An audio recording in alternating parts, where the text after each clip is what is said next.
Welcome to Loveline. Loveline is meant for an adult audience. Loveline may contain sexually oriented content. Listener discretion is advised. Are you ready? Then brace yourself. This is Loveline with Kevan Kenney and Dr. Tara. Call or text 833-LOVE-191. Loveline is on now. You know, my favorite part of that intro isn't how many times they say Loveline. It isn't even how many times they say KROQ. It's the disclaimer that runs that says, Loveline may contain sexual material. That's like saying Muggs may be late for work tomorrow. How dare you? It is Kevan Kenney. Dr. Tara's in the house. Woo! Say hello, Dr. Tara, so they know I'm a lion. Hello. There you are. Producer Muggs is here. Yo!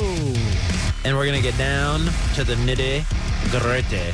You already got some good callers, I heard, Muggs? Yep, got a couple lined up. Muggs, give out the phone number for those that want to get involved. 1-833-LOVE-191. Oh, that's amazing. You know what that feels like? Honestly, I really mean this with all my heart. It's like I have 3 beautiful dogs at home. It's when I teach them a new trick, and then they do it, and I go paw, and they do paw on the first trick. That's amazing. Thank you. That you did that. That's awesome, Muggs. Appreciate it. And you know what? I think everyone kind of performs better at work. I don't know if there's any research backing this up, but it just, you know, a little inkling that I've seen in other people is when they're getting laid and when they're happy and when they're in love and when their relationships are in line and their personal life is going well, they do a better job at work. And I think maybe Muggs...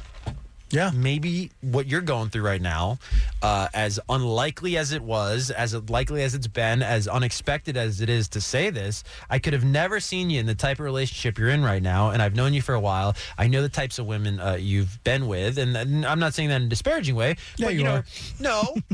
No. There's just, it's like... There's a profile to a woman, and we've talked about it. If you want to go back, if this is your first Loveline episode you're listening to, episode 1, we dive into Muggs' past love life of, everybody from, women that abuse the bottle, and also to cannibalism. So you've really covered it. Run the gamut. You've run the gamut. But never have I ever seen Muggs in the type of romantic relationship that this man is in right now, and it is of the sugar mama variety. And this is something that I am desperately, I'm happy for you, but that's sort of short-lived. That's sort of the near-term reaction, Muggs. I am more so concerned because I've never been in a sugar mama relationship. I've never been a sugar daddy to anyone, and I've had an aversion to the concept, and this is why, is because I think that we've heard from callers, I believe, where these expectations are created when money is exchanged, right? Dr. Tara here, the leading sex expert, if you're new to Loveline, she's the leading sex expert of this generation, absolutely massive. Love Bites on social. Where can people find you, Tara? LUVBITES.co, lovebites.co. You sound like Gwen Stefani just there spelling bananas, didn't you? LUVEBITES.co. Exactly. Listen to Muggs. Yeah, as if my joke wasn't enough. We needed that. No, but you're this leading expert, Tara, and you've shared data before about maybe the downsides of what people expect on dates when money's exchanged and how the expectation of sex, it goes up when people spend money, right? So if you're having dinner on a date, you're more likely to get laid, and I hate to put that out there because now every guy's going to take a girl out to dinner, but it is true. You're probably more likely to get laid off of dinner than you are coffee, and especially off of walks, as Dr. Tara has mentioned. And so I worry about Muggs here because sometimes I feel like things don't occur to Muggs, and so he's accepting all these gifts from this woman, and they're not just like little gifts. What they are is like he'll post on social media, and it's so funny because he'll supposed to be like he'll I'm expecting him to be at work, right? I host the night show on KROQ, and he's supposed to be there helping produce my night show. And then I'll go on social media, and I'll go, oh, where is he? Maybe he's out in the parking lot. And he's at a Dodgers game, and he's not just at a Dodgers game. He's at a Dodgers game on the first baseline, and he's like just feet from Shohei Ohtani. And I'm going, Muggs has the money for that? And he goes, no. My sugar mama, she got him for me. So that the first time it happened, I go, that's nice. Maybe she got him through work or something. That always happens in LA, right? Somebody knows somebody. And then Muggs went to a football game, a Thursday night football game, and again, these were amazing seats. This was like I know you're not huge into sports, but this was a highly sought after game. And I said, how did you get to that game? It was a sugar mama. So Muggs, what is going on with this whole sugar mama thing? First of all, Kevin, I don't refer to her as a sugar mama in conversation. You can refer to her whatever you want. Yeah, I know. But, okay, so it's a woman I'm seeing, and she has a very good job. And these seats to these sporting events are through her work. So technically, she's not shelling out any dough. Okay, but she's still providing you the resources. Like, don't you think she is sort of like breadwinner? Obviously, wouldn't be the correct term, but basically, she is the provider. Thank you, Yes. Dr. Tara. She is the provider in this dynamic. And don't you think that the more she provides for you, she's going to expect something? I don't know her. I don't know what that's going to be, but does that worry you at all with this sugar mama dynamic you've got going on? Whether or not you want to call her that, that's your prerogative. No, I mean, I do reciprocate. So if I do get invited to one of these games, I make sure that I'm buying the drinks or I'm buying the food, which is almost probably the same price at the end as a ticket. I think it's pretty 50-50. Okay. So I don't consider this like me just taking and accepting gifts. I totally thought that Muggs was a sugar baby. Well, you don't think he is a little bit? He has sugar baby potential. Okay, but no, he does. He does. Yeah. And I mean, boy, if this guy, Emphasis on baby. I offered, just for context, if you listen to Loveline and you're new to sort of the voices you're hearing, Muggs is a guy that I've worked with at KROQ, and he's produced my show on and off for about 2.5 years. And maybe 18 months ago, one night I was just feeling generous, and I said, hey, man, I'm going to go to the vending machine on the 3rd floor here at KROQ. Would you like anything? And so he's like, yeah, man. And so he's really grateful, right? And every single night for the past 18 months since that night, he has asked me if we can go to the vending machine. So the guy loves a great handout, right? Like, you know, like when I go, I took him to Ralph's one time and I got him his sushi he likes from Ralph's grocery store. And then it's like every week, once a week, hey man, you thinking about, what are you doing? And I'm like, nothing. He's like, you thinking about going to Ralph's? So he likes a great, this guy loves a good deal. So I just, what I'm still concerned about, Muggs, and I still will contend, Dr. Tara, that there is a sugar mama component here, is if, you know, working in music, I get to go to shows. You're, you know, it's sort of like a thank you for your support of these bands. You can then go, here are your tickets, and they're always great tickets from the record labels in the music industry, right? And so if I bring like a girl to a bunch of shows, even if I didn't pay for it, I am still the provider in that dynamic, right? And we've covered this where the expectations of sex and other things, they go up, right? So in your professional estimation of Muggs' current situation, do you not think that, like, that's at play here? A little bit. Yeah, I think a little bit is at play. But statistically speaking, like, majority, like talking about 95% of sugar babies are in their 20s. So I don't know. Are you in that? What 20 years past are you that? in that bracket? Well, what about men in their 40s that act like they're in their 20s? Then that could work. That could work, couldn't it? That could work. I don't think anyone has done that research, but I might try to do that research just being inspired by you. But you're actually in the bracket of sugar daddies because, like, sugar daddies are usually in their 40s and 50s. Right. And do you think that's healthy? You think everything's healthy. That's my problem with her, dude. She's like Switzerland or something for a doctor. It's I like, am Switzerland. Well, let me say this. Sugaring or sugar relationships. oh, honey. Yeah. Oh. You are my Muggsy boy. Someone get him a Stop. record deal. Get down on your knees. Someone stop now. him. Thank you. You can't stop Kevan. We all that's established. It's like nonstop KROQ. You just can't, Yeah. you just can't stop it. We've been trying for 40 straight minutes and we can't stop He's a it. Doberman. He's not a poodle. That's right. Anyways, sugaring relationships can actually be quite empowering for both individuals, the sugar daddies and sugar mamas, as well as the sugar babies, because from the sugar baby perspective, right, this is an economic opportunity, and it is seen as that. This is a relationship where I actually respect because it's like there's no lies.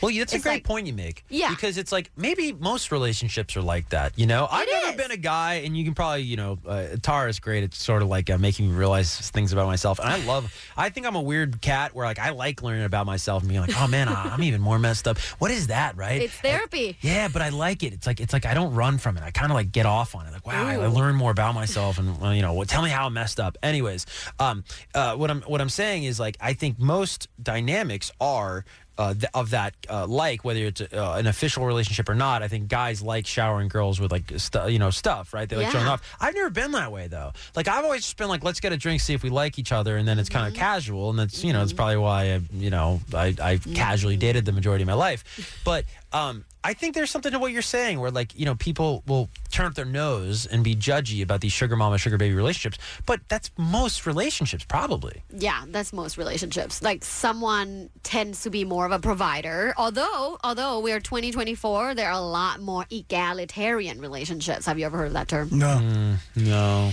That's where like the provider, the caretaker role kind of even out 50-50. And it is a very common relationship type in Europe. Like European cultures really embrace egalitarianism versus American culture is still like quite traditional where someone is the provider. Anyways, with sugaring relationships, I do think that it can be empowering for these people participating because everything is above the board, communicated up front, right? Like people they are on these like website like seeking arrangement or whatever it is, like it's so clear, like listen, you take me on a date, it's 1,500, this is what I'm doing for you, giving you whatever it is, like girlfriend experience, and I want it back. And like everything is just so clear and communicative. So for me, it's like, yeah, you earn my respect because like you are confident enough to have that role, as well as the sugar daddies and mommies. Like you go for it. Like that's what you want, and you shouldn't have to be shy or ashamed about what you want. How do you feel about sex workers? I'm for it. Yeah? You think we Yeah. should decriminalize it and legalize it? So I've heard two things. Like one, we definitely should decriminalize, right? Yeah. It's not their fault. Like obviously there's demand, there's supply. Yeah. But secondly, I have heard from some sex workers, especially online sex workers, that don't want it to be like completely legalized because they don't want a bunch of different regulations from the government. But don't you think it would like protect the safety of like the sex workers, right? Like it would probably, Yeah. I think it would take a lot of the human trafficking element out of it, right? Yeah, it could. Yeah, kind of like Yeah. in the Netherlands, like in Amsterdam, where sex work is completely legal. If you go to the red light district, you can like walk in. There's like an iPad. You like see the girls on the iPad, and you can select like different Really? things. Yeah, you can select like amount of time. I've always heard about the red light district, but that's In what that Amsterdam. is? Yeah, I was just there this summer. It's all like Really? very nice, very clean, very legit. Like, yeah, it's a nice facility. See, I can't do that because I'm like too aware, you know, like Like I've you had don't want to buddies. pay for sex. Yeah, like I've had buddies when you go to like a strip club or stuff like Yeah. that. Or I mean, I remember I have a great prostitute story of a buddy, but I don't know if I should tell it because I think maybe somebody listening might know who it is. But anyways, that's never been my bag because I'm like too super aware, and I'm just like I know that you don't really like me. Like, you know what I mean? But maybe you do. Maybe they do like you. No, because I also know people, like it comes up in music a lot. Like, you know, people think like they're your friends, like the artists are your friends or the bands are your friends. But it's such a transactional relationship because you're playing their record or you're playing their video on MTV or you're helping them out somehow with like a look. You know what I mean? And then you can get wrapped up in it, as most of us do early on in our career, where you go, oh, this is my friend. You know, because a lot of these people, they're like, they're so personable. They're so personable. And if you're naive in this business or you're not self-aware, you will totally think these people care about you.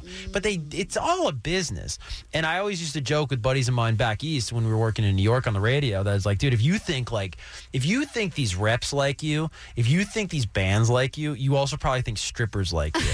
And strippers don't like you, dude. They're at work right now. You know what I mean? I'm friends with a lot of strippers. You mean erotic dancers? Well, I can't say strippers? I have stripper friends. But that's, no, you know what's so funny? Like, I think Erotic dancers. Yeah, but they call themselves strippers.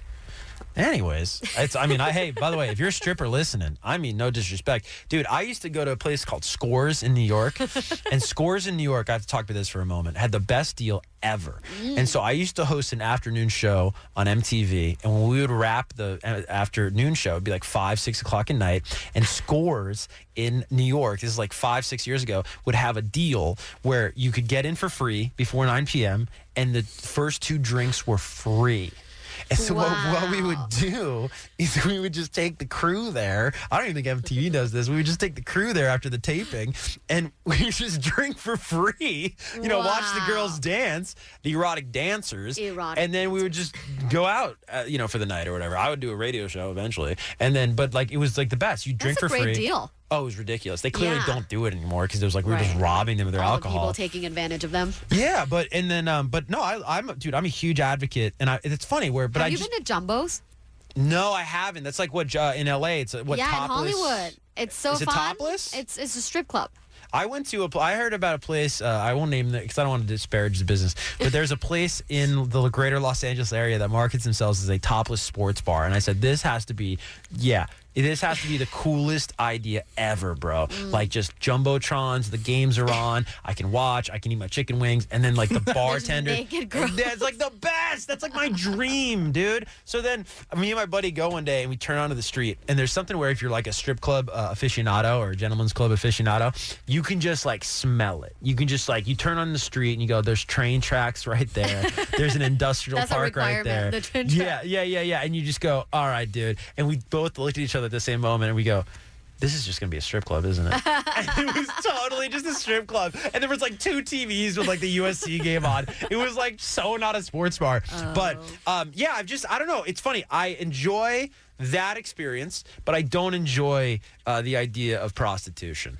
I don't know. But some guys. I think it's to each their own. No, of course it is. Of course it is. But, Muggs is being silent because he's like, I don't want, if my favorite prostitutes are listening, I don't want them to, I'm just trying to get over the fact that the strippers don't love me.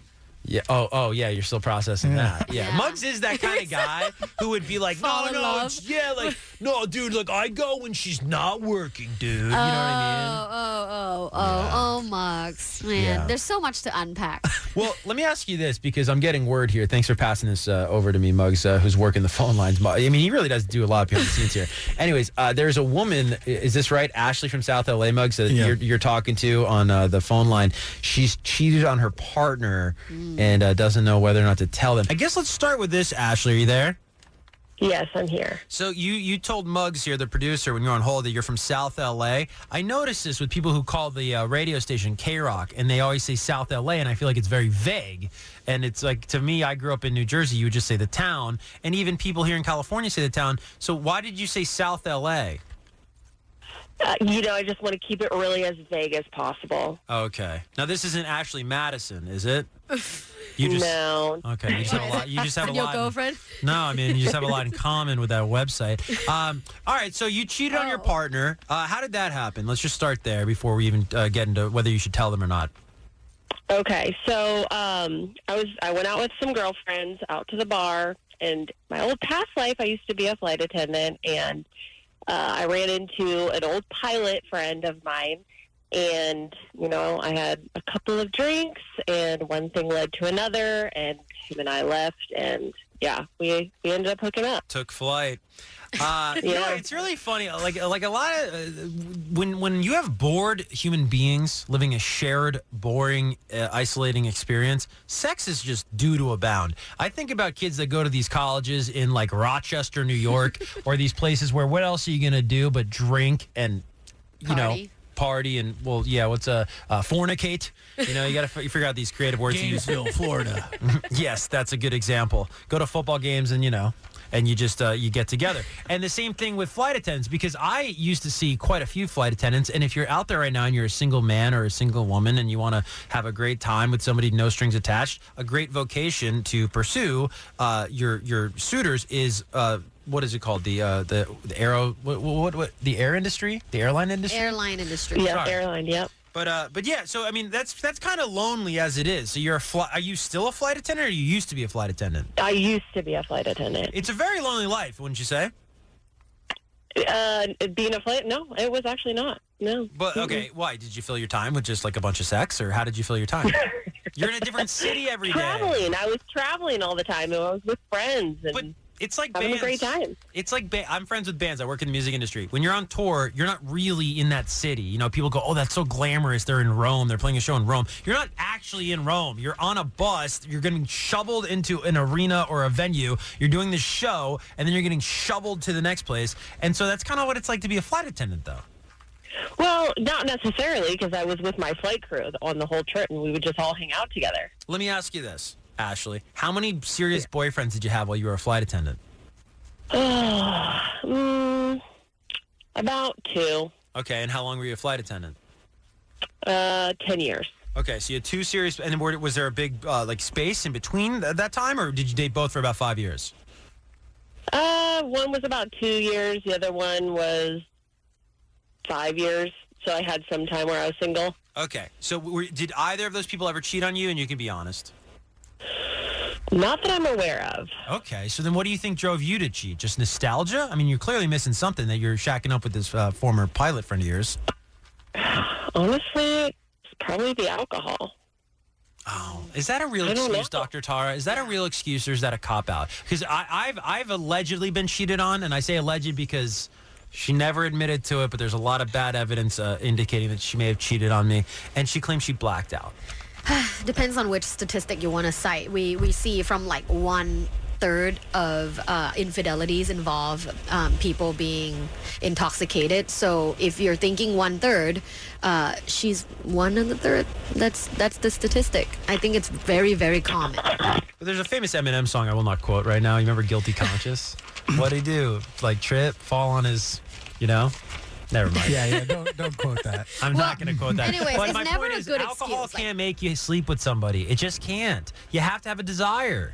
No, sometimes you have a lapse of judgment when you're super intoxicated. It is bad. It's bad. No. And I would never condone infidelity. However, it is the fact of life is when people are intoxicated, they do not make good judgment. And Muggs knows this. Well, yeah, I mean, literally. It's like that one song, Guilty Conscience. Yeah, exactly. Right. All right, stop.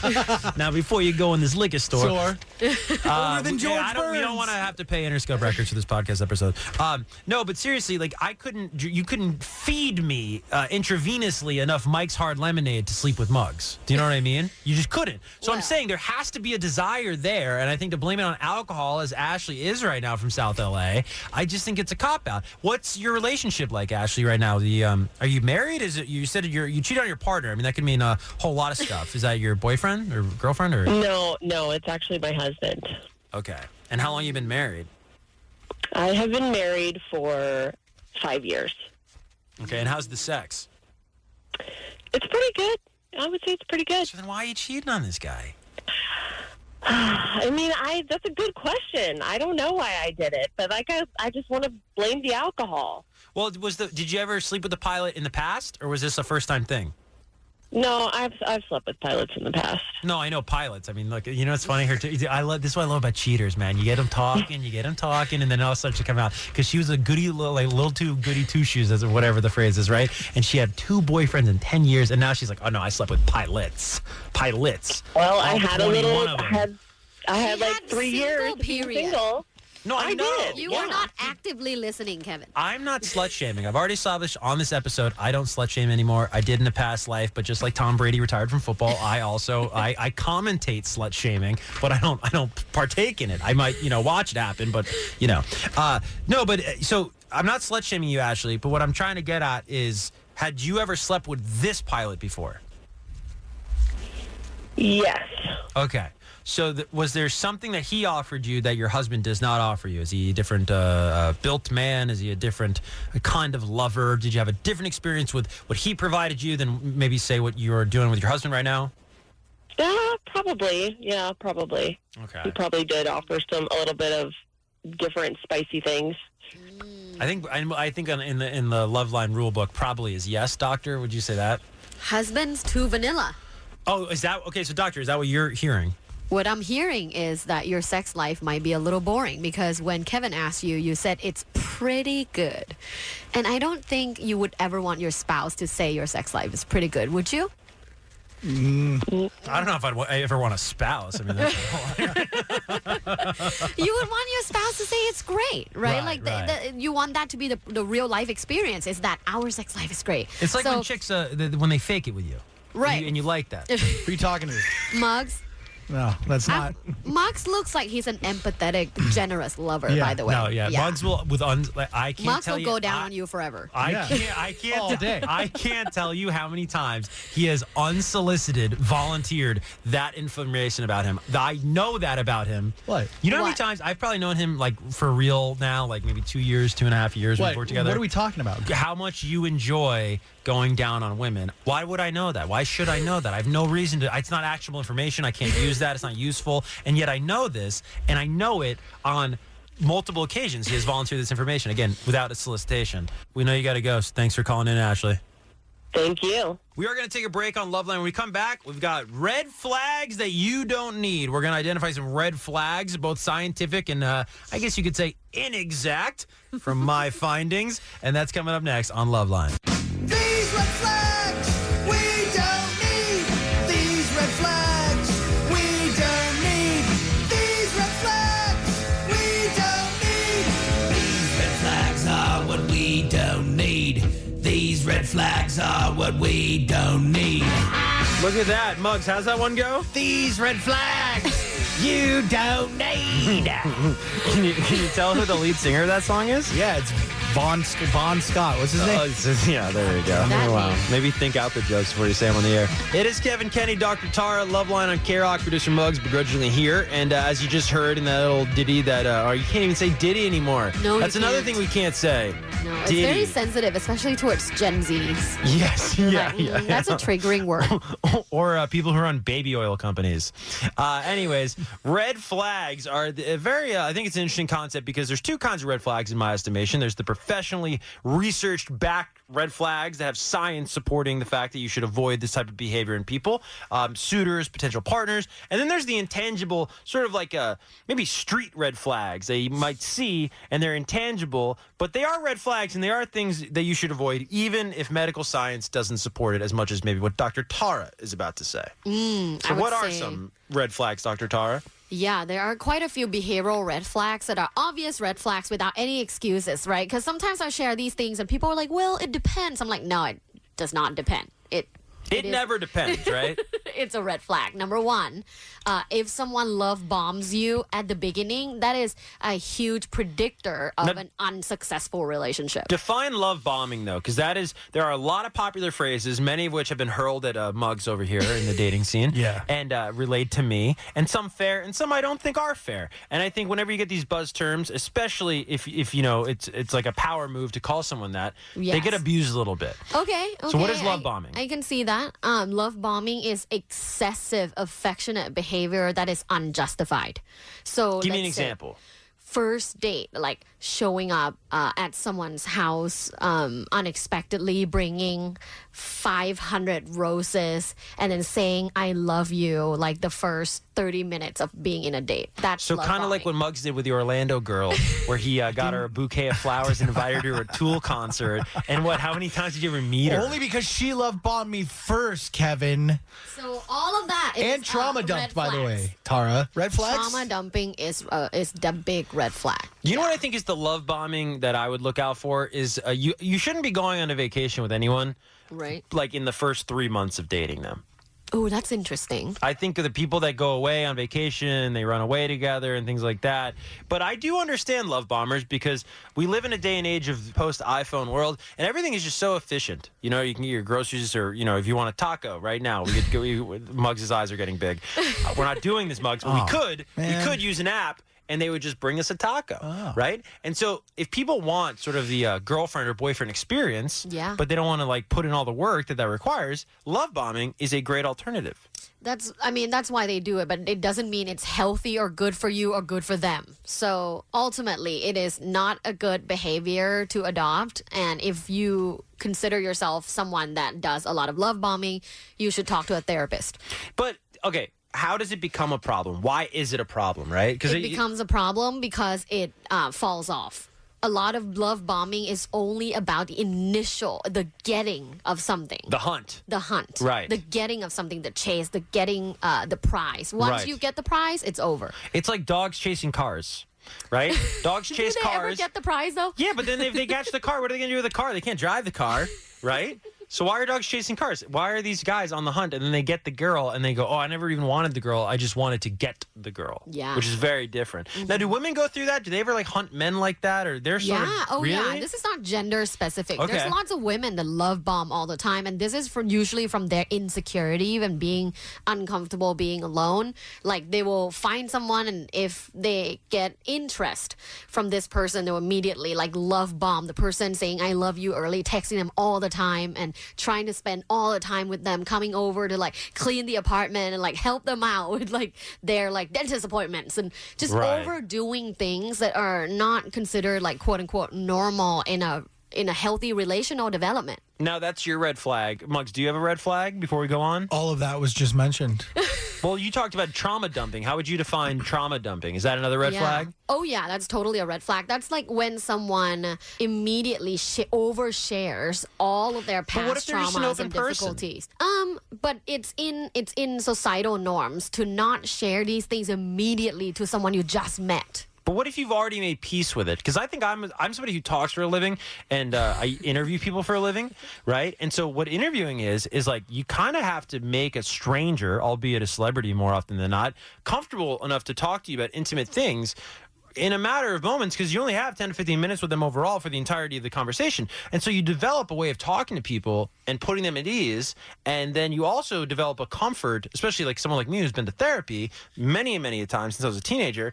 I could see me being falsely accused maybe of trauma dumping as you defined it, because I'm just open about stuff and I'm comfortable with myself, and I'll just talk about, messed up stuff pretty early on. Absolutely not. Not the same. That's not the same? The So way what am I that you I'm not would understanding. describe like your previous experience and what you have overcome is your life story and your past. Totally fine. Trauma dumping is when you excessively overshare all of the past traumas that you've had early on when you meet someone. So let's say you do meet a musician that you meet in 15 minutes and you try to get them comfortable and share something very intimate, right? They're not going to be trauma dumping on you. They're not going to talk about the difficult times they have with their moms and like how their dad, But sometimes it does go there. Does it? Yeah, I remember talking to Flea one time about how mean Anthony Kiedis was to him. And he got visibly uncomfortable reflecting on it. It was in his book, so I thought it was fair game to bring up. And it was like a very real moment of like, he was uncomfortable. Yeah, and but I wasn't making him uncomfortable, I should say. It was, he was reflecting on this uncomfortable memory and this sort of like a complicated relationship he has with someone he loves deeply in Anthony, the lead singer. I always forget Dr. Tara doesn't know music. So these are the Red Hot Chili Peppers. That is preposterous. We were in a meeting one time and they go, yeah, and then maybe we'll play like a KROQ song or two. And then Dr. Tara goes, what makes a song a KROQ song? These red flags. Yeah, exactly. What are yours then? Well, so mine are less scientific, right? So you asked me to put this together, doctor, and I took the doctor's orders, and so I do have a number one red flag. Okay? Now, Muggs, what do you think is like the number one? And I actually wrote it from the female point of view, or honestly, anybody who dates guys in 2024. My number one red flag that you need to avoid if you date men in 2024 is, I wrote down, guys that are super into the Joker. What? The guys. I was walking around the other day and I saw a guy in a bomber jacket. By the way, if you're wearing a bomber jacket in 2024, you're a loser. Do you agree? It's over. It's so over. It's so over. This is not high school. We've had musical. like 3 presidential elections since that was cool. I don't know. They're pretty cool still. Yeah. Well, Muggs is just coming around to them, I mean? Those are just hitting the valley. Is what people wear at that bar. Yeah, exactly. Everyone's in the bomber We've jackets. always worn bomber jackets in the valley. What made it even worse was it was a bomber jacket with the Joker on the back. And I just think it's like, there are certain things where if you're excited for him, I'm happy for you. You think of a thing like that happens here in LA once a year, right? Comic-Con, the big one in San Diego as well. And I see that stuff and I go, that's awesome, right? That's great. Like, people are so passionate, even as adults. Disney adults, I think, is an unfair term. People are just passionate about that. But the one thing that I think, if you're passionate about, you do deserve to be on a no-fly list is the Joker. Let me ask you a question, though, in all fairness. If that clothing brand that you always wear that I can't mention the name of on the radio, yes, if they came out with like a Joker theme, wouldn't get my money. Wouldn't get my money, bro. No. Why are you so into the Joker? I think why it's are you weird. so into the Joker? And I think honestly, I just it's a little concerning. And every iteration's concerning because there's all of these different types of men. So I want to be very clear. If you're taking my advice on Loveline tonight, if they're into the Jared Leto Joker, that's not good. No. If they're into the Heath Ledger Joker, that's not good. If they're into the Joaquin Phoenix Joker, that's not good. Jack Nicholson Joker, though, yes. Yeah. Actually, I want to. Hey, if you're listening tonight and you're in LA or you're listening on the podcast and you act like the Jack Nicholson Joker, I want to party with you at Kevan Kenney on social. What about social. the Cesar Romero Joker? If you're into the Cesar Romero Joker, you're probably in an old folks home, and I don't know if we should be. I don't think Tar knows who that is. I don't know who that is. I don't think anybody who didn't watch MASH knows who that is. The 1960s Batman TV show. No, I'm talking about these modern day like Joker freaks. The guys who wear I like think it's flat really brim weird. hats, but it's not the Dodgers, it's Joker. Yeah. I would be scared if I go on a first date and I see this guy. Dude, or like the guys that go as Joker. Look at all the creeps that have gone as Joker for Halloween. Guess one of the biggest creeps of all time, Diddy, went as Joker. No. Like 2 or 3. You haven't seen this? No. Dude, he's going up to like Tyler the Creator in his SUV and Tyler won't open the door. Oh, really? Yeah. Oh, how telling. And that's what I'm saying. So I think if you meet a guy on a date and he's super into the Joker, if you go back to his spot, and I think that's something where when you were single, right? Yeah. I would be so terrified as a woman to go to a guy's place for the first time. Because what if that know. guy's a weirdo? And you go in there and there's all these Heath Ledger posters and his Facebook picture. Like he has a Facebook picture. I think that's a red flag. If your guy actively posts on Facebook, that's my second red flag. I just made that my second red flag. If you click on his Facebook, dude, I'll raise you one. You want to know like a very specific type of red flag if Yeah. you're dating men? If you go on his Facebook and he has a Facebook header photo that has been updated in the past 4 years, that's a red flag. What's a Facebook header photo? Exactly. That's the natural response to that question. But there are people out there that have Joker as their profile picture and then like a banner photo, and they actually do update people on whatever the hell they got going on. I don't know. I have to agree with you on that. Yeah. I would be like, why do you have so much free time? But in a serious note, what's attracting these people to the Joker, I think, is the problematic part. You know, if you see yourself Fair. in that character. What about people that wear the ghost face? Who does that? Like during sex? Yeah. Is that what you do? What? No, I don't do that. Who wears the ghost? I think Have that's you what ever he worn a does, and he's just Have checking you if ever it's worn a normal. mask during sex, Mugs? No. No, never. Really? Has she ever worn a mask during sex? I've worn all my clothes during sex once. Have you really? really? Yeah. What were And you how in does your public? penis come out? Oh, I mean, He just took that thing out. You couldn't even tell. Burn. wow. No, but it's true. Anyways, we were having a debate about porn addiction, and I think Dr. Tara thinks that there's not such a thing. No. If a guy wakes up and just jays it all day long, right? And like he doesn't go outside and he can't connect with women, he can't get hard with women, that guy's not addicted to porn? That could be hypersexuality, which is a diagnosable condition, but porn addiction isn't diagnosable. It's not a clinical term. You don't think that the rise in young men using Viagra is not in direct correlation with porn being more accessible than ever in human history? And the desensitization. You don't think so? I mean, there is definitely clear statistics on younger men being exposed to porn and using it more regularly. But it doesn't mean that these men are addicted. And plus, like I said, according to the DSM, which is basically the book of, all the psychologists will refer to, there's no such thing as porn addiction. So what is an addiction? You can have other types of addiction. But what is like an addiction? Yeah, it's when you keep going back for the same dopamine hit. That's an addiction. But what if I just do something and I enjoy it? See, I think an Then addiction that's is when you just a don't want to hobby? do it. I know, but that's what I'm saying, though, because, I mean, your definition of an addiction is just like you Then keep you going back. crave it and you need it and you need to also increase the dose. That's an addiction. Then it becomes problematic. So if it's a problematic, a big issue thing in your life, it impedes you from being a normal human, going to work, having a relationship, hanging out with friends, then it's a problem. Then yeah, that's an addiction. But if you just enjoy these things here and there and it does not in any way negatively affect your life, it's not a bad thing. Wait, this is a very serious question. Is there not a medical definition of addiction? Is it kind of arbitrary? Not porn addiction. No, addiction though.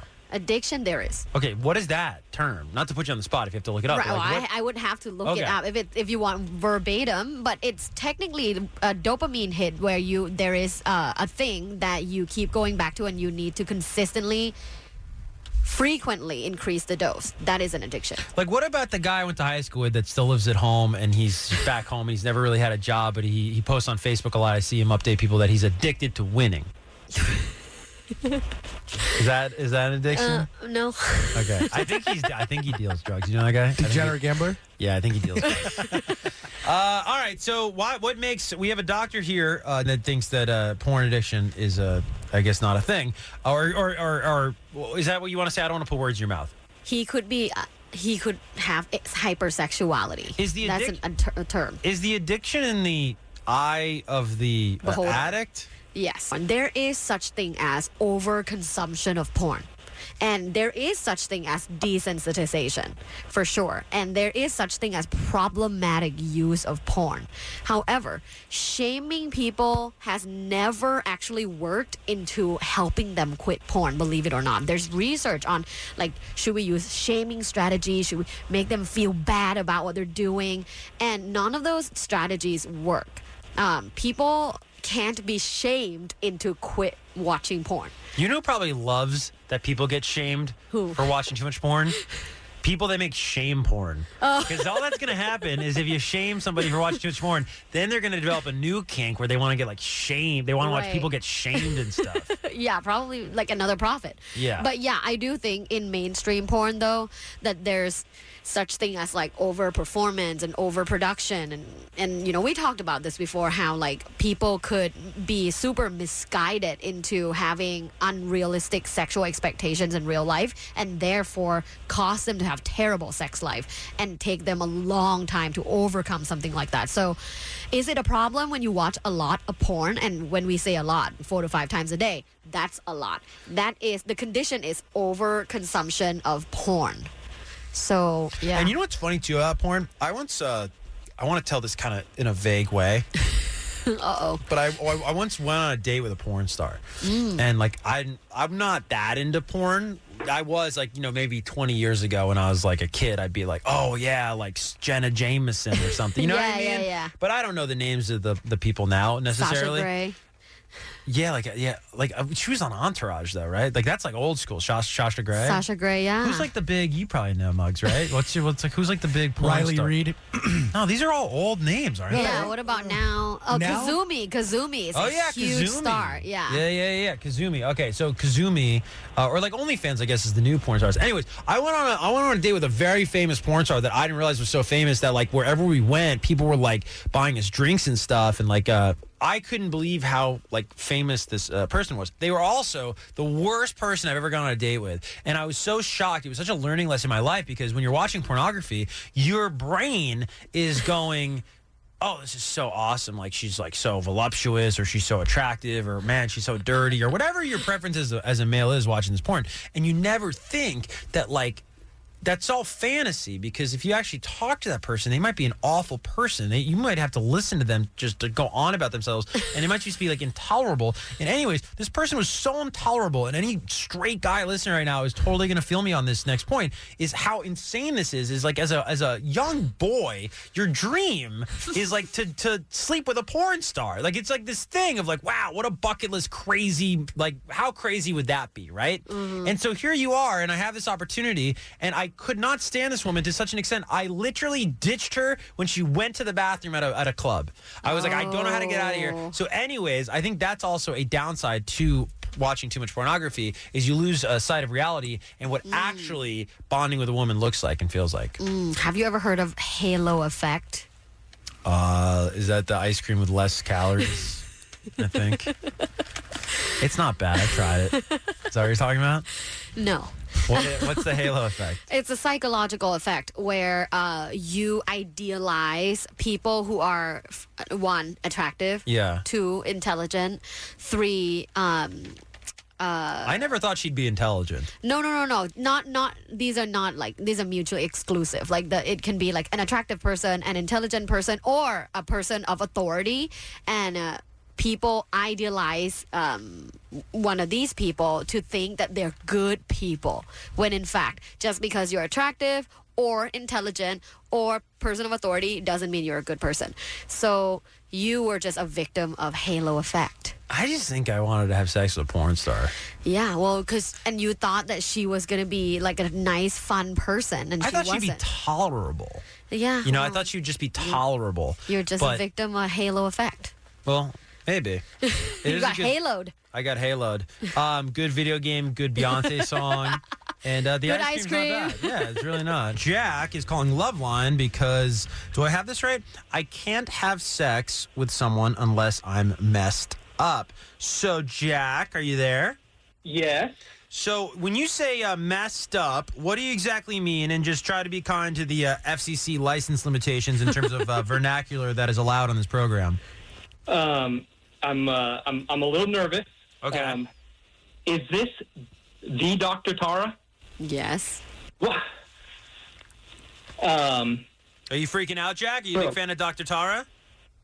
I'm a little nervous. Now, what makes me nervous about you being nervous is that if I'm interpreting what your problem is correct, you probably suppress anxiety with substance abuse. So just as nervous as you are to be in the presence of greatness, which, I mean, if you're nervous on the phone, imagine how I feel in the studio with greatness in Dr. Tara. But just please don't, do anything bad. Don't shoot up. Don't, binge drink. Just wait a moment and try to process the anxiety. I think this will be good for you, Jack.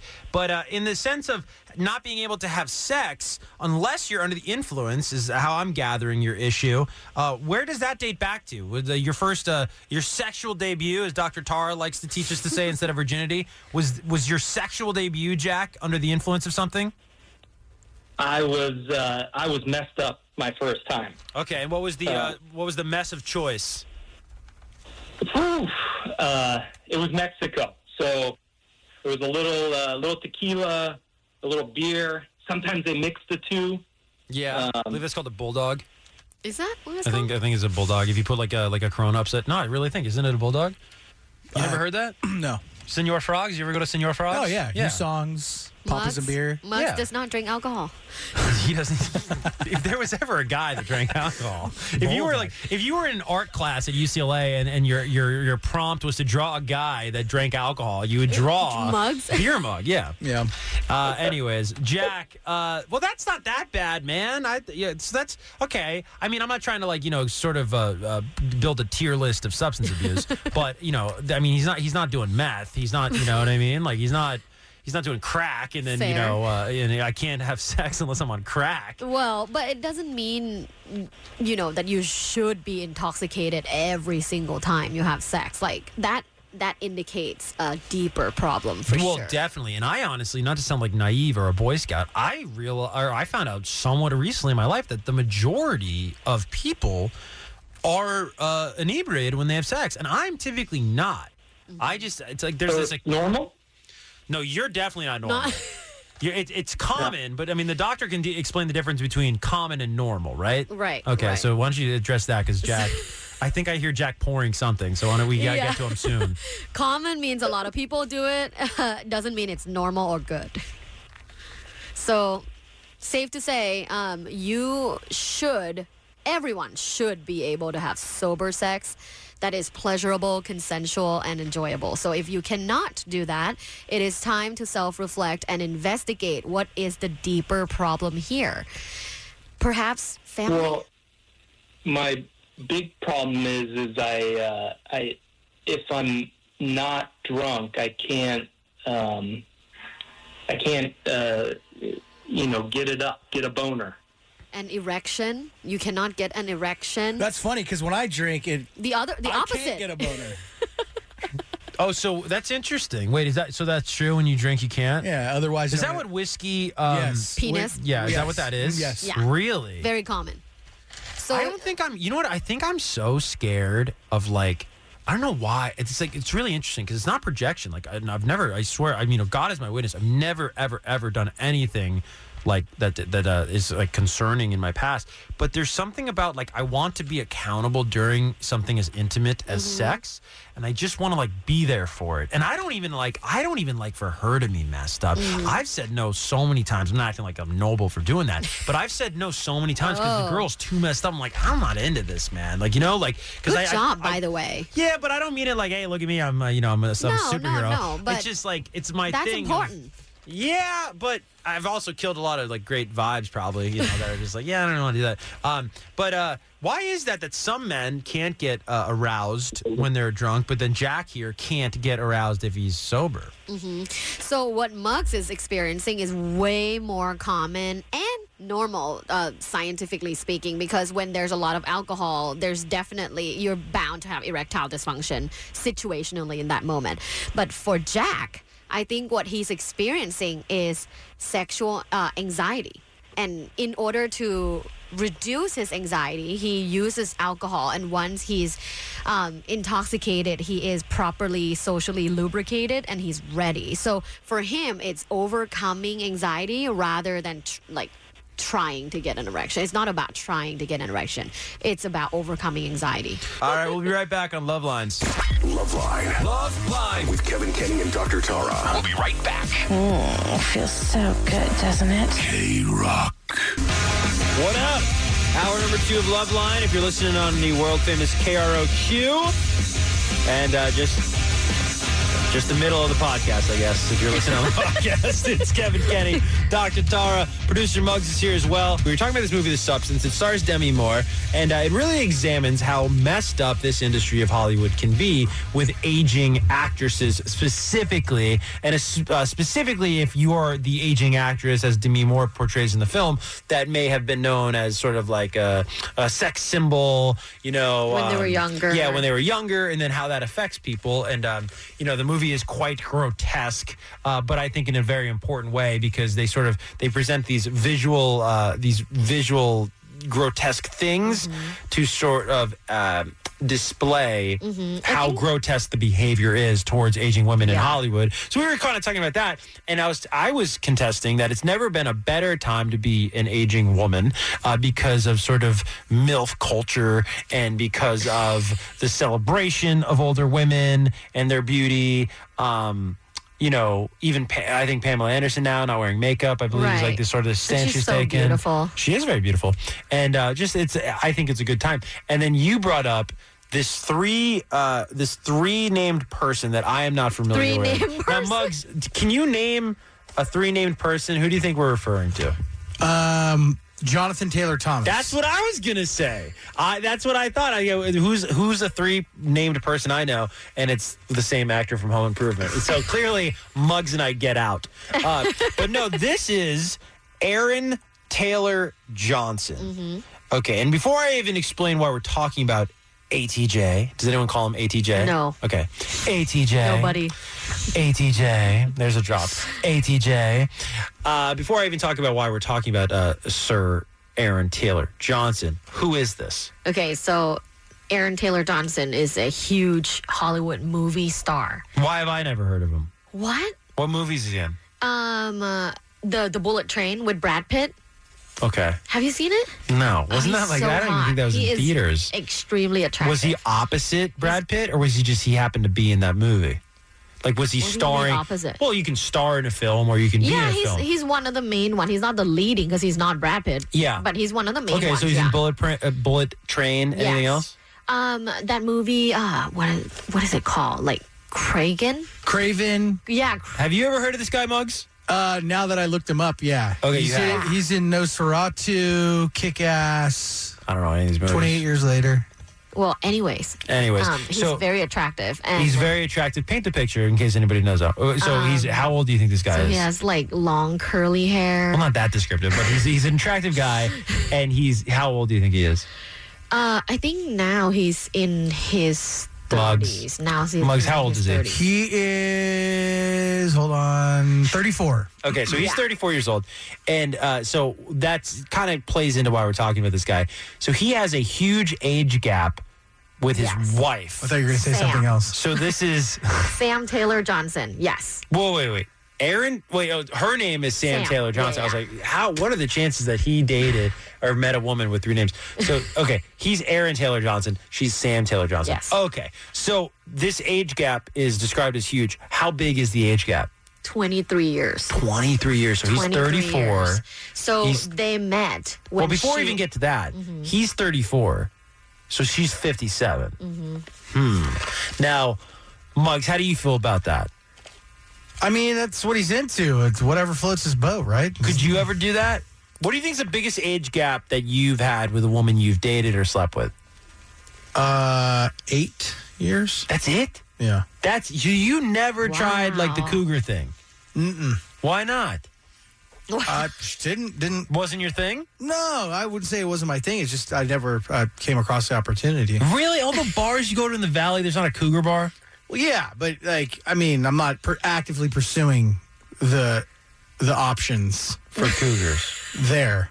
Okay, where I go. You're never being on apps. so careful now. You never slid the date range up, just like you're drinking one night. You're like, let's have a night. Let's see what happens. I did an app once. That's terrible. I did an app once, and I never do you mean did it you again. did an app? What does that mean? I partook in an app. You signed up? Dating app. Yeah. Oh, really? It was just not. It wasn't for you? No. What didn't you like about that? You're a writer. You're creative. Why didn't you like being on that?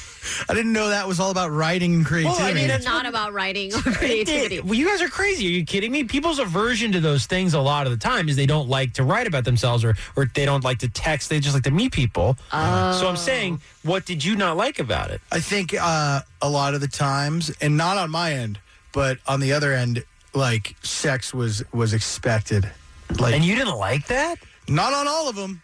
Oh, okay. You don't want to Really? just be like a... And you can't tell by the pictures, really. No. You can't ever. But that's interesting that you didn't like that sex was expected. Like I said, not with the person. With the people. Yeah. Oh, is it a person? Is there like one that was real bad?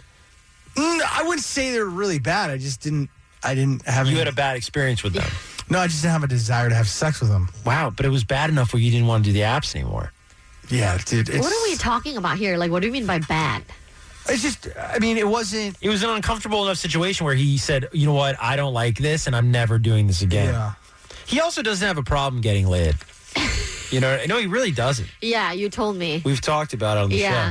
Like he owns the bar. I don't know if he owns the bar. Let's no, slow I just down. think Let's women slow meet down. him. Women meet him, and maybe you can like shine light on it. He's just like a lovable guy. You feel safe Yeah. with mugs. Like, Yeah. do you know what I mean? Yeah. And you're not safe with mugs. feel That's the safe magic with trick. mugs. But you feel safe with mugs. Oh, good Yeah, to I know. escort Tara out every night. Oh, well, every Sunday night, rather. to my car. Yep. So you're saying I'm not actually safe. Well, Yeah, you're fine. I wouldn't trust him as far as I could throw him. Okay. But so, anyways, he's never dabbled with the older ladies. 34 years. So they Is that what we met- said? 34 years?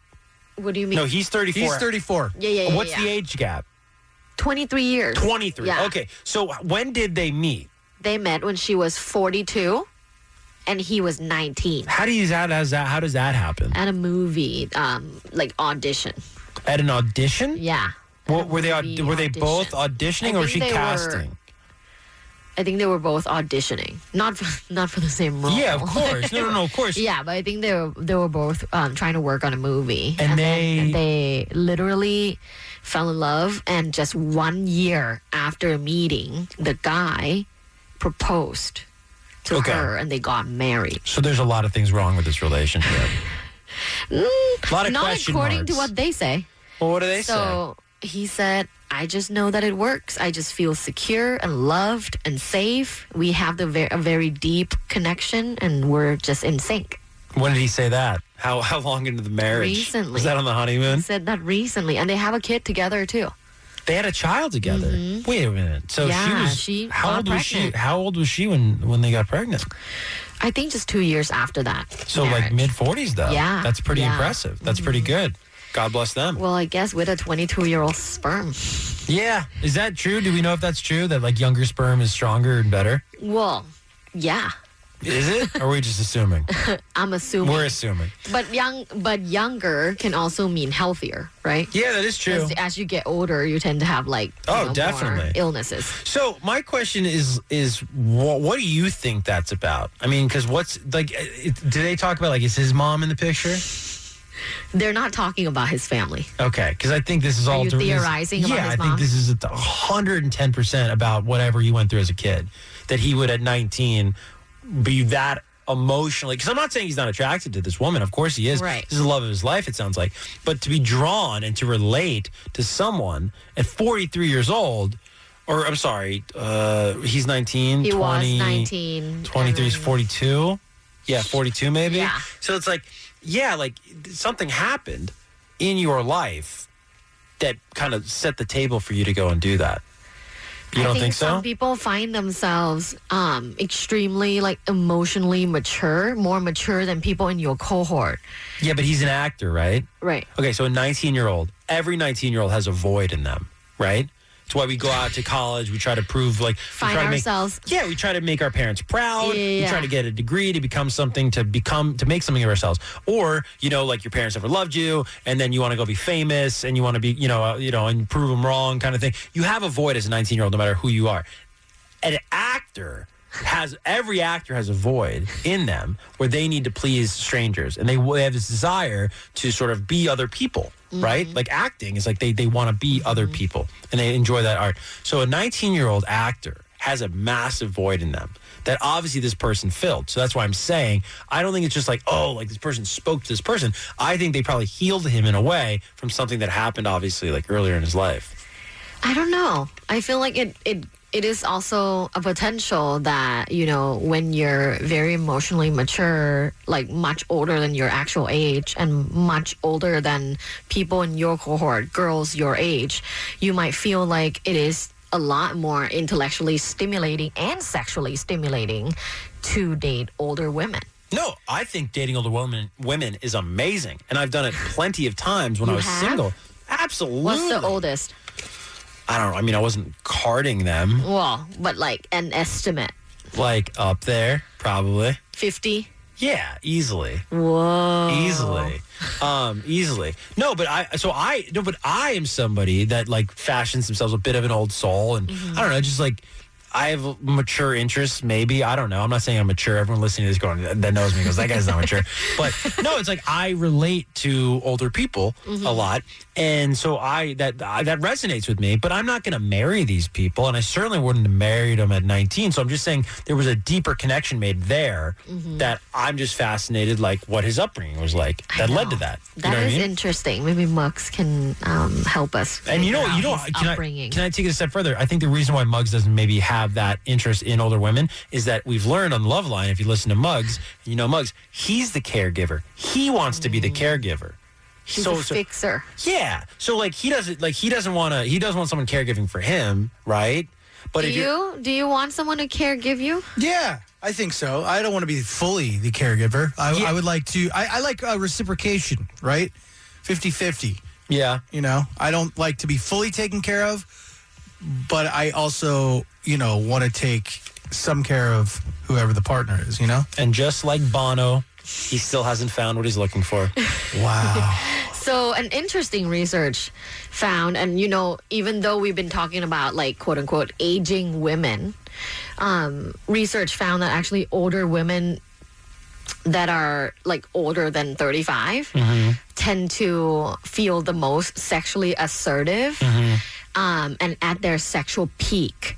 So when it comes to the phenomenon of older women dating younger men, oftentimes the younger men will feel more desirable. Well, this is 110% true. Yeah. But do you think that there's any negative to the younger men fetishizing the older woman sexually for the novelty factor, and then the older woman in like sort of internalizing it as some sort of like self-validation? Is there anything bad about that? Yeah, I mean, fetishization is bad. Yeah. Yeah, right. That's why I'm bringing it up. Yeah. But in general, yes, it is bad. But I don't think it is in this case. In this case, just because they've now been married for 13 years. Like he would have left a long time ago. Oh no! This is amazing. I'm happy for these two people. I'm happy for anybody that can find somebody. It is such a controversial relationship. Why is it controversial? Every time I'm on TikTok, there's a ton of hate. Why? A ton of hate on this woman. Why?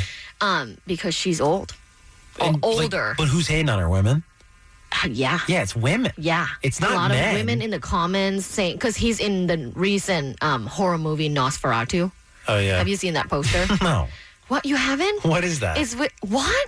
I'm like living life. You don't know what Nosferatu is? No. What? No. It's with Lily Rose Depp, Johnny Depp's daughter. All right. Well, it's a huge movie. Okay. And he's in it, and people are saying that she's Nosferatu. Like she's a horror. Like, it's really sad. It's really sad how many women are attacking her because she's dating a hot guy. Huh? Yeah. Yeah, That's weird. It's really sad. That's really weird. I dislike Why do women this, do like, that so much? competitiveness. Why do God, women tear each other down like that? I mean, I guess there's always the devil's advocate that'll see this clip and go, "Oh, it's men too." But I do feel like women, like I've been in the presence of women, and they'll see maybe like an overweight woman with a skinny guy. And like a single friend of mine will be like, I don't understand that at all, And I'll go, well, I don't know, maybe like she makes him happy, I don't know. It's socialization. It's just like years and years and multiple generations of socialization of how we should feel, how we should think, how we should be competitive towards each other, and the more you work on yourself and the more enlightened you become, the more empowered you become, you don't do those things. You don't compare yourself to other women. You don't tear them down. But there are a lot of women that don't work on themselves. Right. And they have, low self-esteem. Well, speaking of women and sexual health, Amy Schumer made a scary sexual confession. Now, what would you deem a scary sexual confession, Dr. Tara? That she has like an uncurable STD. That's scary. That would be scary. Yeah. What is an uncurable STD? AIDS. AIDS. I would be scared. Yeah, if you had AIDS. Yeah. I saw something that somebody was saying that like HIV. What do you HIV becomes AIDS? Is that true? Mm-hmm. Okay, so I heard something recently where like HIV doesn't always nowadays. Where you can treat it, yeah. Yeah, where it doesn't AIDS. transcend into AIDS. But yeah, that would be scary. Is it AIDS? It's not AIDS. Muggs, do you have a guess? No, he's on the phone. Okay. All right. Well, scary. Yeah. It's not AIDS. You want to hear it? Yes. Okay. Listen to this. This is Amy Schumer. I have never from penetration, ma'am. It's a scary thing to say out loud. No, it's not. I mean, it's scary because nobody talks about it, because we're all like, getting an Oscar. But getting an Oscar. But no, I've had generous partners who understand like that, I need to orgasm first. Yes. And I know you subscribe to that 100% on your Wikipedia. Okay, so I believe she was on the Call Her Daddy podcast. And so that's, to me, I go, that's not scary. Why is that scary? That's not scary, right? Why? But maybe, I don't want to say like, she might be going through something. I think we are desensitized because we talk about this on our show. Yeah, maybe. But like for the average person, it's probably scary. Is it scary? Is it scary because like her exes might hear this? Yeah. Oh, okay. Yeah, the judgment. Right. Of like, oh wow, so all those times you were faking, right? Well, why do women struggle, like physiologically? Yeah. From penetrative orgasm. Yeah. Or sorry, you know what I'm trying to say. Yes, vaginal orgasm. Yeah. Because our clitoris is like the penis. And if our clitoris is not stimulated, we cannot orgasm. Because to have an orgasm, you have to be stimulated clitorally. Okay. Right on. Sorry, there's a lot going on here. A lot going on. We have a call, though, for next segment, if you want to go to it. Yeah. Well, I mean, what do you want me to go to break right now? Okay, so we're gonna take a break. Yep. And then what do you want to tease what this caller is? Yeah, it's a great question. She's a young lady from the Valley, wants to know if dating an older man with a kid is a good idea. Not only one kid, but two. 2 kids. Is this your girlfriend? Okay, and this is what we're going to break early for. So this better be good, Muggs. We'll get into this call coming up next on Loveline. Hurry, come on, KROQ. I need guidance. I'm calling Loveline. Loveline on KROQ. Back to Loveline with Kevan Kenney and Dr. Tara. Call or text 833-LOVE-191. You ready to get kinky? KROQ. That's a lot to live up to.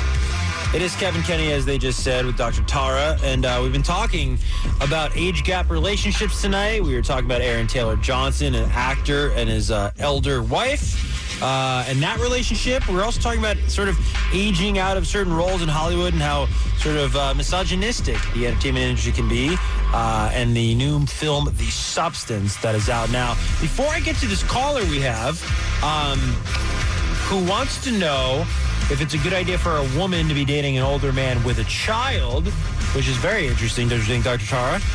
Yeah, but not uncommon. Lots of women are dating men with children. Now, let's get to our friend Asha from Winnetka right here in the Los Angeles area and see if we have Asha on the line. Asha, are you there? Hello. Hey, how are you? Happy Sunday night. Happy Sunday. So lay it on me. What we've understood is you are wondering if it's a good idea for a woman like you to be dating an older man with multiple children. So I'm seeing someone, right? I'm 24. He is a little bit older. He's only 26, but he has one biological child, technically two. What? What do you mean technically? He took another child on. So the woman he had a child by, he took in her other child. So either he has a really big heart or he's like stupid. I'm not sure. Well, what do you think? Is he a nice guy? Well, first off, how'd you meet this guy? I met him on Halloween. Where? At a bar? Yes. Okay. What did you go as? He was. I was actually a vampire. Okay, what was he? Nothing. Oh, he's one of those guys. He doesn't get dressed up? He's not participating. I kind of like that. Okay, all right, that's cool. And then, so how long you been seeing this guy? Since Halloween. We met on Halloween. Of this year. Oh, so this is a Halloween of 2024. Yes. Okay, very cool. Very new. Okay. And then, so he's only 2 years older than you. So let's address this kind of in steps. I don't consider that an older man. No. Okay. So that I don't either. So don't worry about that, Asha. Like, don't worry about the fact that he's 2 years older. That's fine. You were in high school at the same time. Totally fine. So he has one. Literally, I don't find him like a much older man. I don't even think that. So he has one biological child. How old's the child? She's 6. Okay, so 6. He's 26. So he had him at 20, and then the other child. When you say he has another child, this is the child lives with him. No. So what do you mean he has an other child? So neither children live with him. Okay. But so okay, let me give it to you in layman terms. Okay. So his baby mama. Yeah. Right. Yeah. Has a baby with his baby mama. She had another kid. And the father for that child is absent. So therefore, he kind of stepped up for that child. And him and his baby mama are no longer together, but he's still there for him. Wait, so do they have like half custody?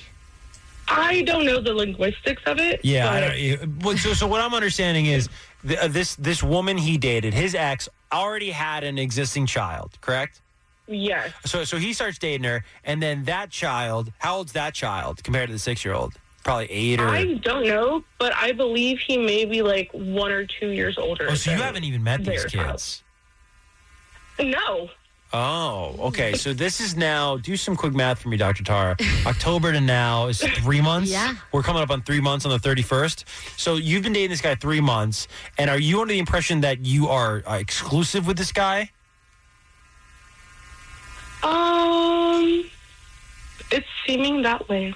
Okay. Would you like it to be exclusive? And that's why I'm calling, because you don't know. You don't know if you want to make it exclusive. Right. I think he's really cool. I like everything about him. I've had like brief conversations with his daughter on the phone, which is I don't want to say weird. But I remember being a little girl, and I remember being like very protective of my parents, and just like it's just. So why did they break up? Myself too much. Asha, why did he and the ex break up? So you don't know how old one of his kids is. You don't know why they broke up. I mean, what do you guys talk about when you hang out? What do you guys talk about? Everything else. I think I've kind of tiptoed and avoided those questions because I was kind of afraid of the answer, maybe. Yeah. Now, have you ever dated before? Or is this your first foray into dating? No, I've dated before. Oh, okay. Well, I don't know. Some 24-year-olds haven't. 24. No, I know. Some people haven't. So are you like that in a lot of your past interactions with men? Like, you don't like to, like, talk about, you know... The nitty-gritty. Yeah, the nitty-gritty, as they say. I think I have too much, maybe too early, so maybe that's why I'm kind of now you're a little gun-shy. Well, here's the thing. Maybe a little bit. It doesn't sound like you're in any position to become exclusive. And if you are not even talking about these, I mean, I don't even know if they're deep things, just sort of chapter 2. No, they're not. Yeah. Like, I just think if you were to go to this guy and say, hey, you know, I want to be exclusive, he's not going to, he sounds like he doesn't feel a connection to you either at this point, but I think you should start. I'm hanging up. Well, no, I mean, look, it's my opinion, right? I think that if you want, I think instead of wondering if it's bad he has a kid, I think it's bad you guys aren't talking about this stuff, and I think you need to talk about this stuff before you even entertain, like, exclusivity. Right. I mean, he's definitely brought it up. He's talked about her. He talked about their relationship. I just didn't ask, like, the narrowing questions. Well, how does he talk about it? Like, is it positively, negatively? It's like both, which I feel like is natural, maybe. Okay. I mean, he liked her enough or had such a connection with these kids. I mean, does he come from a well-off family? No. Does he have a good job? She? No, the guy you're dating. Does he have a good job? She has yeah. He does like electrical work and stuff like that. Oh, you actually make pretty good money doing that. Yeah. And then what does the ex do? I have no idea. Yeah, you got to know these answers, Asha. Why does she have to know what her occupation was? I don't want to. Yeah, I don't want to pry about. Well, the other let me paint you a picture that is like a little bit more realistic than whatever Dr. Tar is about to say, which is going to be like sort of pie in the sky. What I'm about to say makes a lot of sense. From what I've gathered, I assume she does not much. Okay, so here's why it's important, right? To Dr. Tar questioning me or you questioning me, I can't keep track now.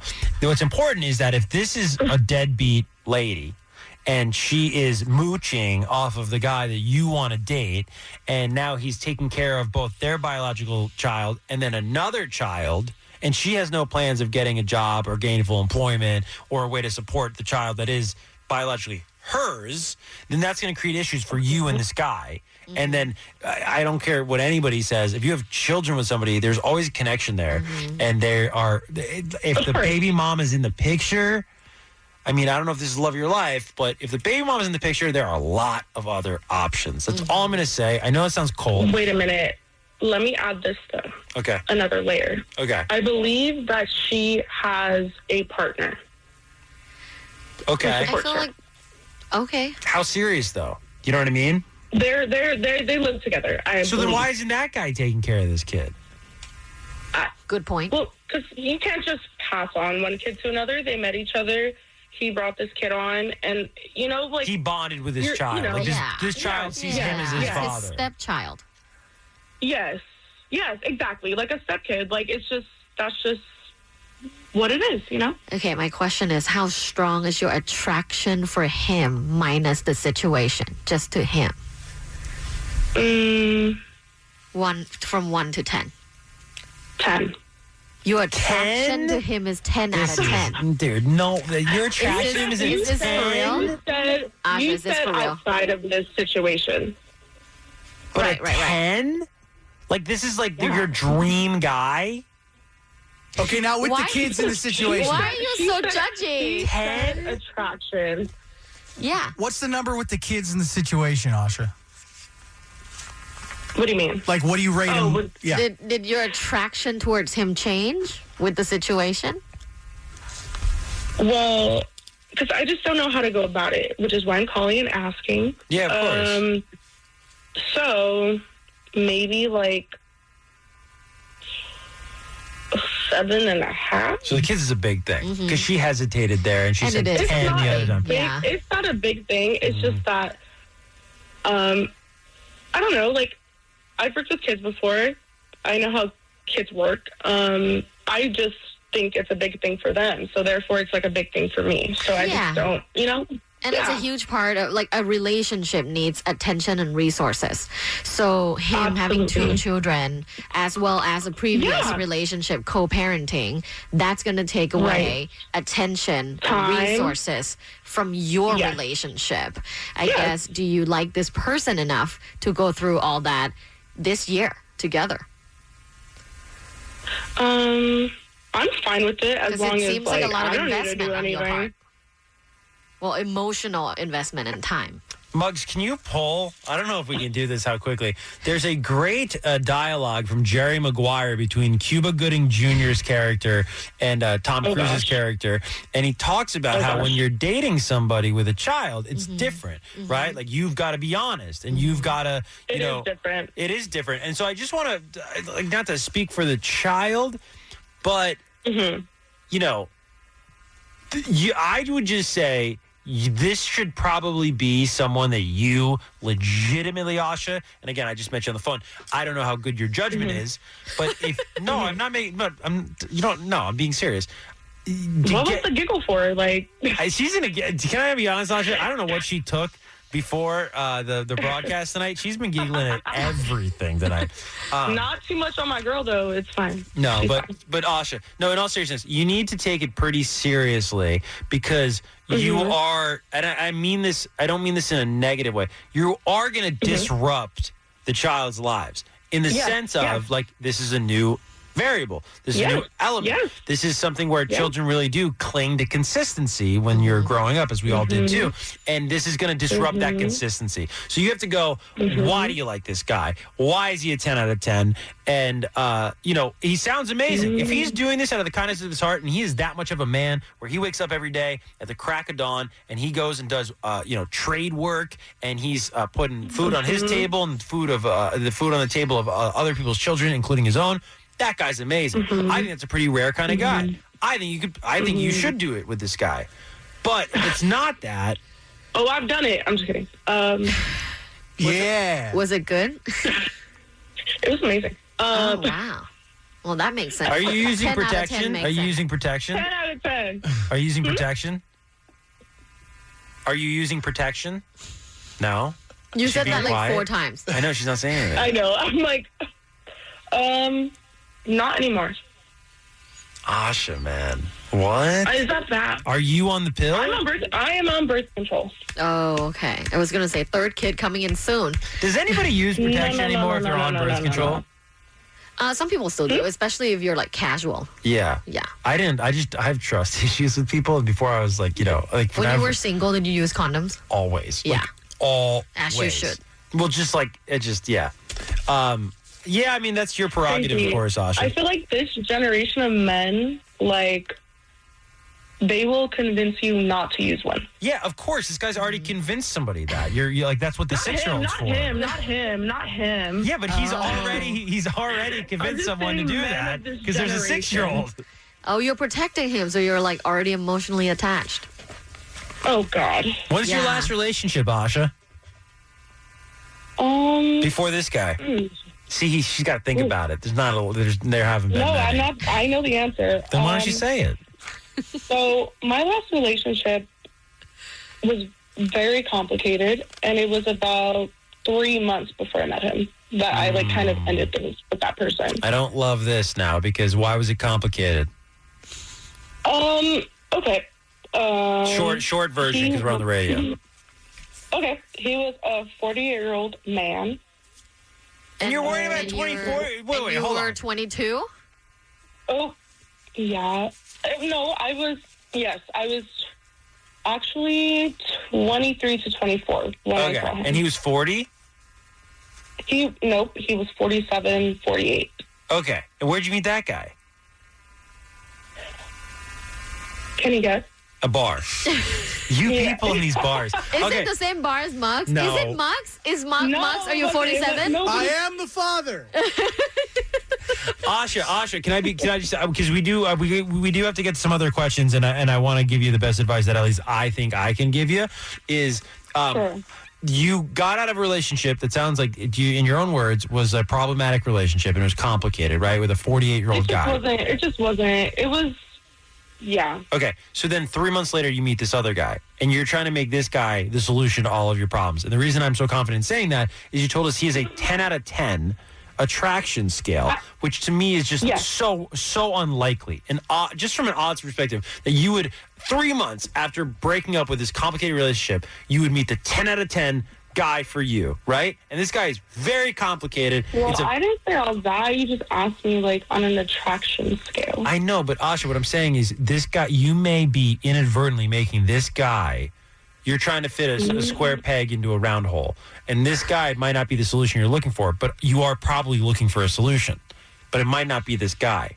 She's thinking about it. I'm just think about it, because you know what I'm trying to say? It's like, no, I did also grow up without a father, so maybe, I don't know. Well, and so think about this. You probably so you never knew your dad? Never. You never ever like met him, nothing like that? No. Okay. So maybe your over accommodation with men, right, is tied to that. Wanting to please a man because you never got the opportunity to make your dad proud. Maybe. I don't think I make them very happy. You don't think you make the men you date happy? I don't know. Like, I'm definitely a handful in my own way. Right. And I don't think it's easy. Well, let me ask you this. Do you think you predominantly satisfy the men through sex? Yeah, maybe. Right. So I'm just, by the way, no one's judging you. You're on Loveline. I just think it's helpful for any of us to go, I do that. Yeah, we listen, but we don't judge. Yeah, we yeah. listen when we don't judge. There you exactly. go. There you go. Yeah. So, just maybe be aware of that. Because I think if you're aware of your hang-ups and why you do the things you do. I learned through therapy. I grew up in a crazy, chaotic household. And so when things are calm, I have a beautiful, loving girlfriend who's very calm, right? And when things are a little too calm, I'm like, what's going on? What's wrong? Chaos. And yes, and I will create that chaos. Or in the past... No, I'm very well aware of, like, I remember reading this thing that people that grew up, like, in chaotic, maybe, like, a little dysfunctional stuff, we're very drawn to, like, dysfunctional stuff. Yeah. Because it's, like, familiar it's normal. And even if the unfamiliar is, like, healthy and good for you, like, it's weird to us because it's, like, unfamiliar. 100%. This is why people I'm aware of it. I hate being aware. No, I know, but please run towards that light of awareness, yes, Asha. It's good for you. You don't want to be these people who are unaware. First of all, the people I hate the most in the world are self-unaware people. Are they not the worst people? The people that talk, they have no idea of how Zero awful self-aware. they are. Zero self-awareness. I feel like they're faking because there's like no way. I marvel at it too, especially in this town. The people you will meet in this town, and you're just like, you're in on the bit, right? Like you're in on this, and then you go, oh no, you're not. No. You don't realize how awful you are. So, anyways, I'm just like slowly back away from. Yeah, the Homer Simpson move, of course. Yeah, in the bush. No, but if you really I think you should run to that awareness because I think it's good, and I think it's good that you've heard that advice. I learned it in therapy of like how much we value the familiar, because that's why people will know I've got a drinking problem, I've got a smoking problem, but it's like the familiar solution is like the smoke, the drink. You know what I mean? And they know. Why are you looking at me, dude? No, I'm not. I do hope you stop smoking, though, because I love you. That was a sweet Tara's moment. reaction. Like, we just talked about Tara's reaction. It's like, sweet moment. Yeah, it was sweet. But and then she's laughing when I'm trying to be earnest. I don't know what she drank, but don't drink it again. I really do think that the situation seems really complicated, Asha, especially for someone so young. Speaking from experience, like in your 20s is such a good time for exploration and also like, a lot of self-exploration, like learning about yourself. So try not to get stuck into like too complicated of a situation and relationship this young, but explore and also grow, because I love this saying the most. Grow a garden and the butterflies will come. Yes. Lame. You want to know what my grandma used to say? Yes. What My did grandma used she to say? tell me, she used to tell me, why make one man miserable when you can make a bunch of them happy? Oh, interesting. Well, Mom's sounds like her grandma ran the bunny If ranch. you want to date a 40-something-year-old man with a child, we have one here. No, Was hey, your grandma Heidi Fleiss? Hey, Asha, in all seriousness, I mean, we're telling jokes here, but you said you're 24 years old? Yes. Okay, so I have two questions for you. Number one, what are you passionate about in your life? Like personally, what do you enjoy doing? Do you have a goal or do you have anything you enjoy doing in your life? I do. What is it? Honestly, yeah, I love making people laugh. Okay.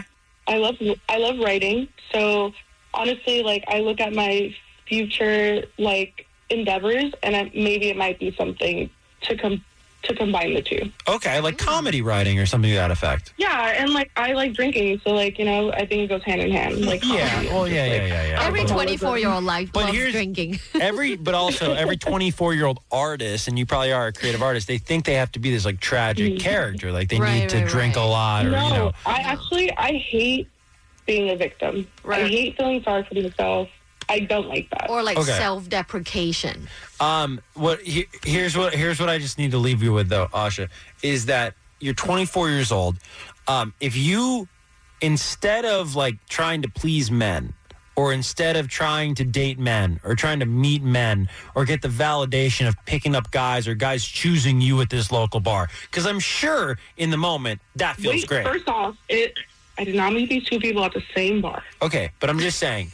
Overall, Asha, we're trying to give real actionable advice here if you can focus for a moment. So you're 24, and instead of putting your validation and your merit in how many men choose you at whatever bar, because I know that's probably a great feeling, put that validation in writing better, and put that validation in honing your comedy skills, and then that's going to be twofold, because then you're not going to ruin yourself and become this jaded person through all these terrible experiences in your 20s, where by the time you're 30, no one wants to date you because of that, and by the time you're 30, you'll probably have a career in comedy or have a career in writing because you took those steps. So I think it's twofold better than kind of being on this cycle you're on now, whether you want to admit it or not, which is you go from one complicated situation to another. Build a garden and the butterflies will come. Or do that. Yeah, again. Full circle. Yeah. So, Asha, if you, and again, we're always here on, and I don't mean to plug this social, like I'm not saying in a sticky way, but we are always here. Dr. Tara is always there on social, and you can always call back, whenever you want, if you want to talk to Dr. Tara on Loveline. Yeah. Sound good? Oh, yeah. Thanks for calling, love. Totally, of course. I forgot who said it, like what female writer said this, but she also said, like, when you want to talk to a man, you're ignoring your creativity. I do remember that. Interesting. I forgot who said it, though. And hey, Asha, if I can just add one other thing, is just from like the dude point of view, I remember meeting a girl who was a comedian, a writer here in Los Angeles, and was very promiscuous and very like would just text me like very sexually direct things. Wait, right? hold on now. And so anyways, I almost wanted to tell her like, hey, you're awesome. You don't need to do all this stuff. Like I almost felt like she felt like she had to do all. So I'm just saying like you might be good enough. You don't have to like please all these guys. They might just like you. But some people might just like sex. I'm like, well, there's not all these guys. Like, wait a minute. Like, let's not. Hold up. Okay, then that's good. Maybe the girl that texted you just likes sex. That's fine too, but I mean, you say this, but why do you there's make it reality. like she's trying to please you?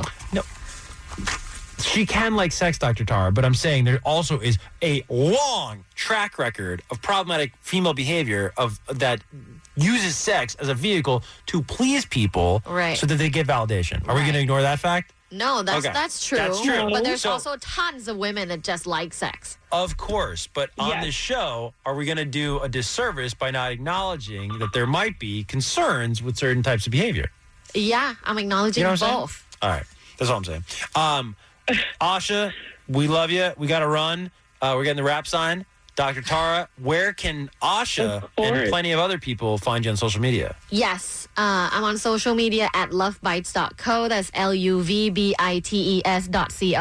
Amazing. We'll be back next week with another Loveline.